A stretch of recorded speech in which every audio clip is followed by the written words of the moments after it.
یہ شام نے اپنا چہرہ تھوڑا سا اس کے چہرے کے قریب کیا۔ وہ اس کی آنکھوں میں دیکھ رہا تھا۔ اور اگر میں تمہاری شادی کیف سے کروا دوں تو؟ کم آواز میں رازدارانہ کہا۔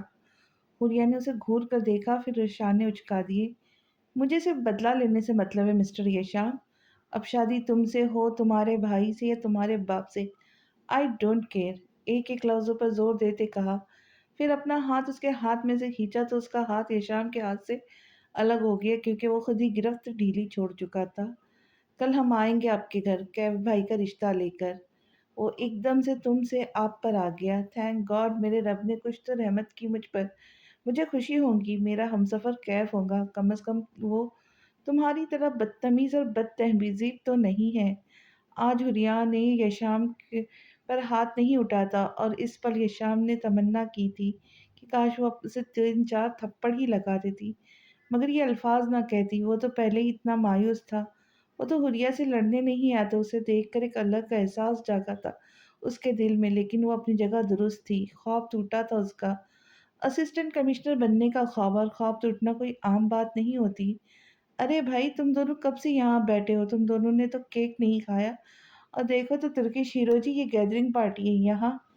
سب کو ٹائم دے، حوریہ کو ٹائم دینے کے لیے ڈنر پلان کر لیجیے گا۔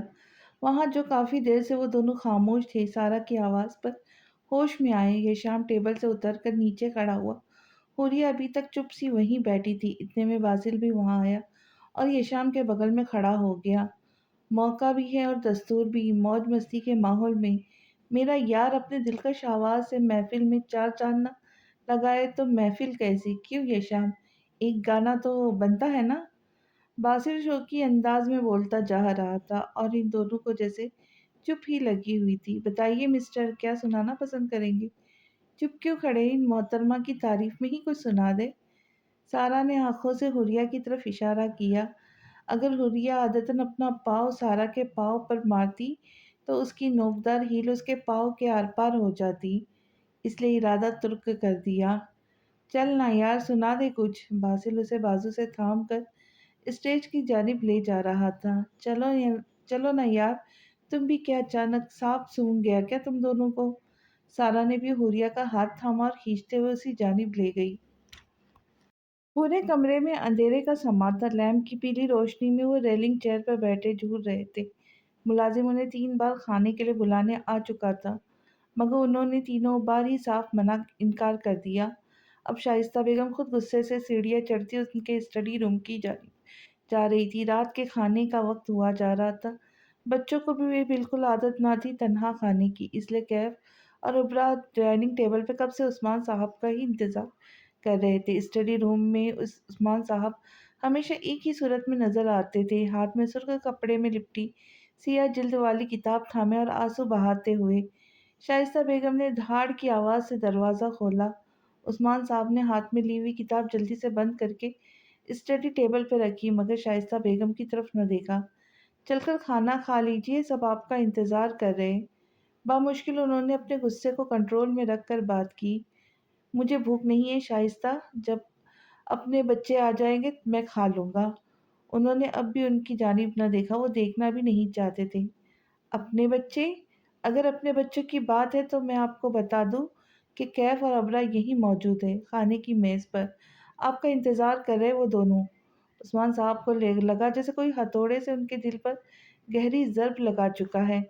میں نے کہا تم یہاں سے چلی جاؤ، ورنہ میں ایسا کچھ بول دوں گا کہ تم سے برداشت نہیں ہوگا۔ وہ ریلنگ چیئر سے اٹھ کر ان کے پاس آئے، بڑے ضبط سے کہا، کیا برداشت نہیں ہوگا عثمان؟